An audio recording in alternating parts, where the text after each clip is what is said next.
네, 안녕하세요. 장쌤입니다. 네, 오늘은 주택 어떤 거 먼저 팔아야 되는지 좀 설명을 드릴게요. 간단한 것부터 되게 복잡한 것까지 좀 지엽적인 것까지 제가 좀 말씀을 드릴 텐데요. 우선 저는 이 주택을 팔 때 시세가 나중에 어떻게 얼마나 오를 건지 이런 거를 고려하지 않고 단순히 세금을 최소화하는 방법, 그 방법을 좀 설명드릴까 하거든요. 그래서 세금만 고려했을 때 어떤 집을 먼저 팔아야 되나 한번 생각을 해볼게요. 우선 세율은 기본 세율이라는 게 있어요. 기본 세율은 뭐냐면요, 일반적인 그냥 주택을 팔 때 세율이, 부동산을 팔 때 세율인데요, 6에서 45%까지를 부과하거든요. 근데 우리가 양도세를 낼 때는 지방소득세라는 게 있어서 양도소득세의 10%를 지방소득세로 냅니다. 그래서 6에서 45%일지라도 실제로 내가 부담하는 세금은 6.6에서 49.5%가 되겠죠. 10%를 더 가산을 하니까. 근데 만약에 내가 주택 보유수에 따라서 2021년 5월 31일 이전에 팔면요, 2주택자는 10%를 가산하고요, 3주택자는 20%를 가산합니다. 그리고 2021년 이게 5월 31일이 아니라 6월 1일입니다. 6월 1일 이후에 매각하는 주택에 대해서 2주택자는 20%를 할증하고요, 3주택자는 30%를 할증합니다. 그러면은 내가 웬만하면은 가장 많이 난, 차익이 많이 난 거는 이 30%를 맞으면 안 되겠죠. 그렇기 때문에 가장 차익이 많이 남은 거를 마지막에 팔아야 되는 거예요. 그래서 예를 들어서 이제 집이 내가 세 채가 있는데 하나는 차익이 5억이고 3억이고 1억이에요. 그러면 당연히 맨 처음에 3주택자니까 30% 페널티를 맞겠죠. 6월 1일 이후에 양도한다라고 했을 때. 그랬을 때는 차익이 가장 작은 거, 30% 할증을 맞더라도 얼마 맞지 않는 거, 이 세 번째 집을 먼저 팔아야 되겠죠. 그리고 두 번째는 20%만 페널티를 맞는 양도차익이 적은 거를 내는 거고요. 그 다음에 요거 두 개를 팔아버리고 나서는 요거 하나는 요건을 충족해서 1세대 1주택 비과세를 받으시면 되겠죠.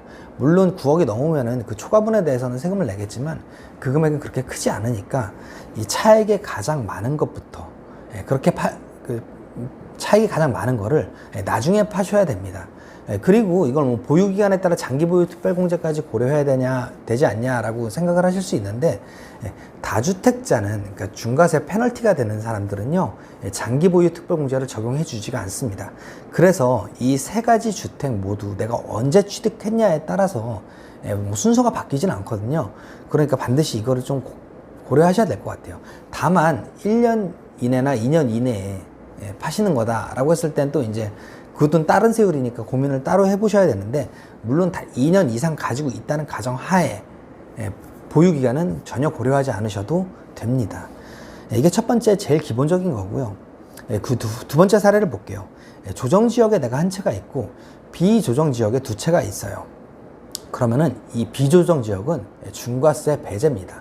기본세율 아까 말씀드린 6%에서 45%, 그 세율에서 끝나요. 20% 30% 더 하는 게 없어요. 그래가지고 비조정 지역으로 묶이지 않은 곳들은 풍선 효과 때문에 많이 집값이 올랐잖아요. 매수가 많이 붙어가지고. 김포를 예를 들어도 그렇고, 요즘은 의정부 양주까지도 많이 올랐었대요.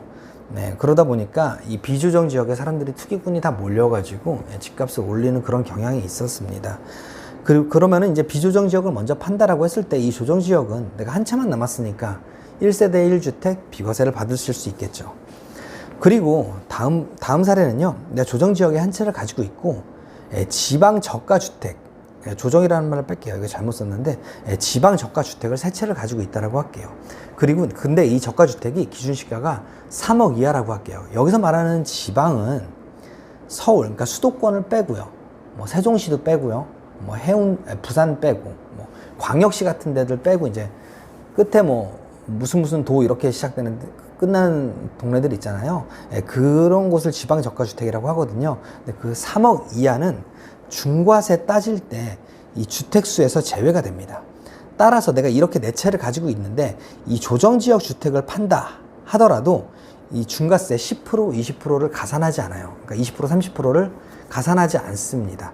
다만 이 주택수를 뺀다는 거는 페널티를 부과할 때 그때만 뺀다는 거지, 요거를 세 개를 다 빼가지고 1세대 1주택 비과세가 된다, 이 말은 또 아니거든요. 1세대 1주택 비과세가 아니라 이거는 세율을 기본 세율로 맞습니다. 다만 중과를 하지 않을 뿐이에요. 이걸 꼭 반드시 명심하셔야 돼요. 이거 3개 있다고 내가 이게 1세대 1주택 비과세 받는 게 아닙니다. 그리고 또 다른 케이스를 볼게요. 조정지역에 하나가 있고 나머지 세 채가 있어요. 이건 뭐 세 채는 뭐 조정지역이어도 되고 비조정지역이어도 상관없어요. 근데 임대 요건, 그러니까 임대 요건 충족한 임대주택이다 라고 했을 때는 이 3개의 주택은 비과세를 받으실 수 있습니다.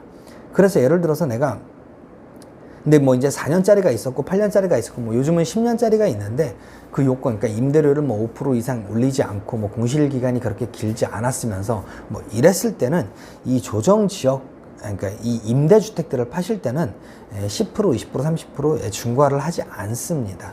그렇기 때문에 요 3개를 먼저 매도하시고 그 다음에 조정 지역의 마지막 남은 하나, 이거를 1세대 1주택 비과세를 받으셔야 되겠죠. 네, 그런 식으로 해서 세금을 많이 줄이실 수가 있습니다.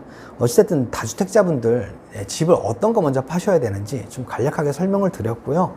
네, 오늘 내용 좋으셨다면 구독과 좋아요, 알림 설정 꼭 부탁드립니다. 네, 끝까지 들어주셔서 감사합니다.